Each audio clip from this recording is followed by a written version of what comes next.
Unresolved disappearance. René Bernard Laflamme. The legacy of investigative failure. Welcome back to Ontario Cold Cases, Canada's True Crime Podcast. I'm your host, Jay Nicoll of Nicoll Investigations. Our work is dedicated to shining a light in Canada's most challenging unsolved files. Today we confront a case that didn't just grow cold with time. It was fundamentally compromised in its initial critical hours by bureaucratic friction. We are investigating the vanishing of René Bernard Laflamme, a 24-year-old from Ottawa, who simply disappeared during a planned weekend visit to Montreal in 1981. This is a story of meticulous life plan abruptly severed, the decades-long persistent advocacy of a family trying to undo what they believe was a catastrophic failure of cross-jurisdictional policing.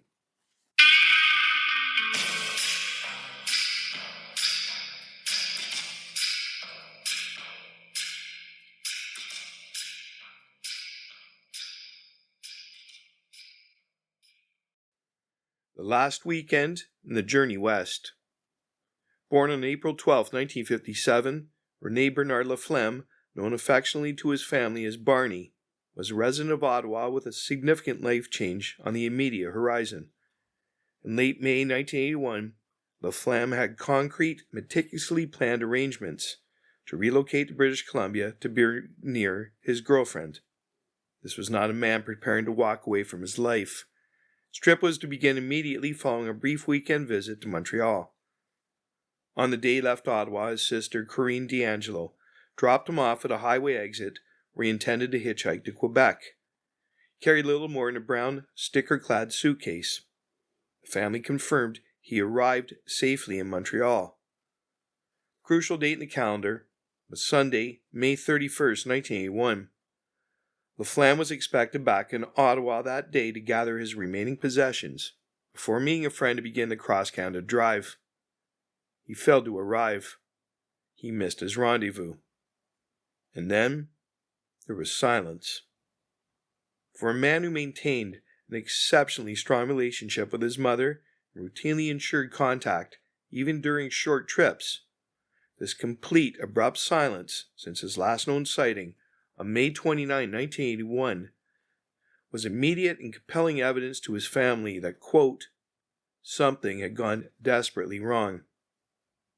Laflamme was 24 years old at the time of his disappearance.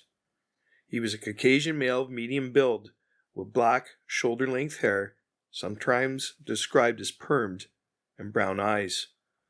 Official records list his height consistently around 5 feet 6 or 5 feet 7 inches, weighing about 150 pounds. Crucially, he had two distinct identifying marks: a scar on his right thigh and an unexplained mark on his abdomen.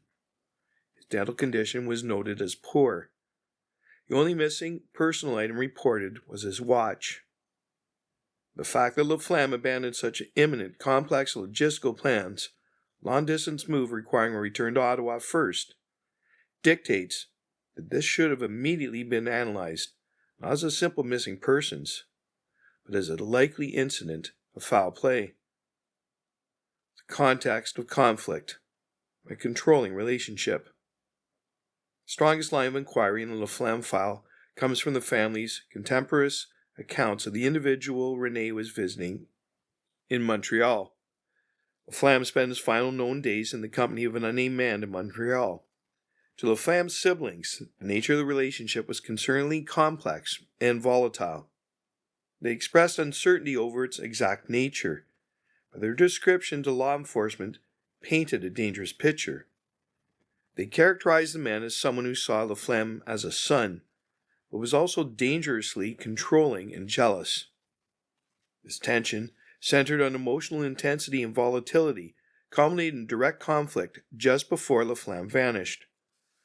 Family members recalled overhearing heated phone arguments between Laflamme and the man in the days leading up to May 29th. The core issue of these disputes was financial. Laflamme was reportedly owing him money. The imminent cross-country move to British Columbia represented two things to this Montreal associate: the potential end of the relationship and a loss of control. When you combine controlling behavior, jealousy, and a heat of financial dispute with the subject's sudden disappearance, it creates a potent and plausible motivational hypothesis for violence. The logical, professional conclusion is that the timely execution of investigative actions, such as interviews, searches, and surveillance, related to this primary suspect, was paramount in the initial hours and days following the realization of Laflamme's absence. Up next, the flawed early investigation.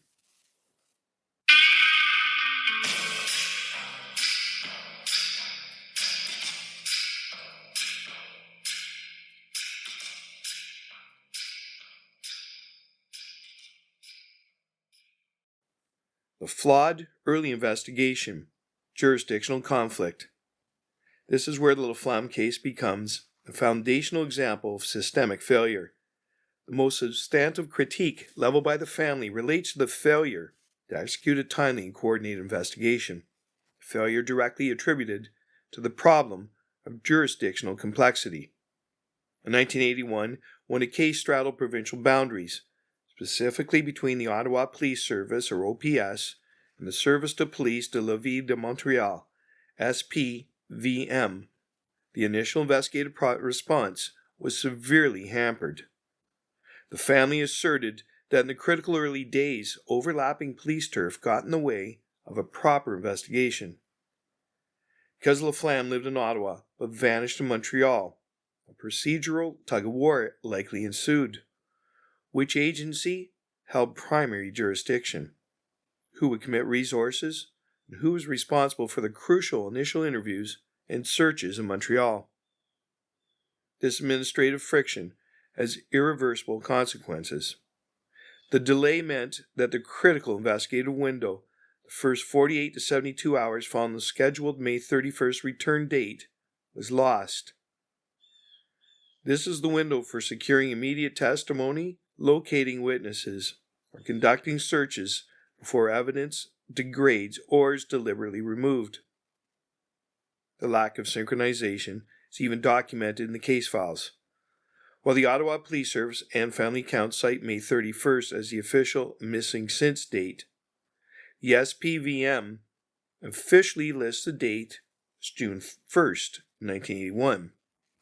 This chronological mismatch is physical evidence of the delay in filing or processing the initial missing person report. Recognizing the immediate gravity, the family took their own action. Laflamme's sister, Corinne D'Angelo, drove from Ottawa to Montreal diligently, scanning the ditches and road cuts along the highway for any sign of her brother or his brown suitcase. Years later, the family composed a formal, handwritten letter demanding clarification on why the police did no inquiry into the mysterious disappearances of my brother. The consensus among those analyzing the case decades later is clear.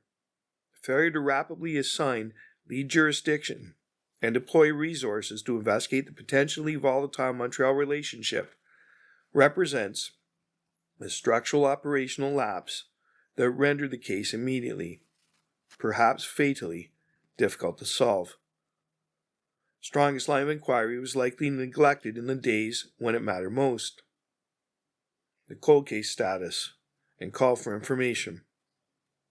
More than 4 decades have passed since René Bernard Laflamme vanished. The case remains active but unresolved. Designated cold file jointly administered by the SPVM under case number 35-130626-011 in the Ottawa Police Service.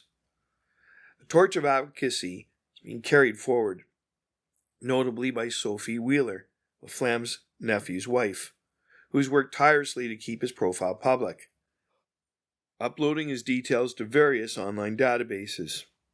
She systematically contacted coroner's offices across Canada, searching for unidentified remains that match Laflamme's unique physical description.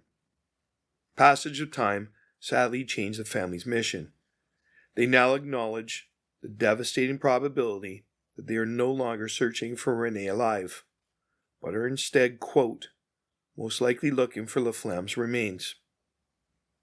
This reality dictates the direction of modern advocacy, to revisit the known associations and locations related to the potentially violent Montreal associate. The disappearance of René Bernard Laflamme is characterized by a strong convergence of evidence pointing toward foul play. His voluntary disappearance is highly improbable. The enduring significance of this cold case lies in its illustrative failure of cross-jurisdictional law enforcement procedure in the early 1980s. The initial administrative inertia and overlapping police turf essentially allowed the person of interest and any associated evidence to escape scrutiny during the critical investigative period. If you are listening and you remember René, or you have any information, no matter how small or insignificant it may seem, about his movements in Montreal around May 29th to May 31st, 1981, or about the nature of his relationship and conflict with the man he was visiting, you are urged to contact authorities. You can transmit confidential and anonymous tips to Info Crime Montreal via telephone at 514-393-1133 or contact the Ottawa Police Service at 613-236-1222. We must ensure the legacy of this case is not just about investigative failure, but about a lasting push for justice for René Bernard Laflamme and the family that has spent more than 40 years looking for answers. Join us next time on Ontario Cold Cases as we continue our mission to keep Canada's true crime stories from fading into the darkness.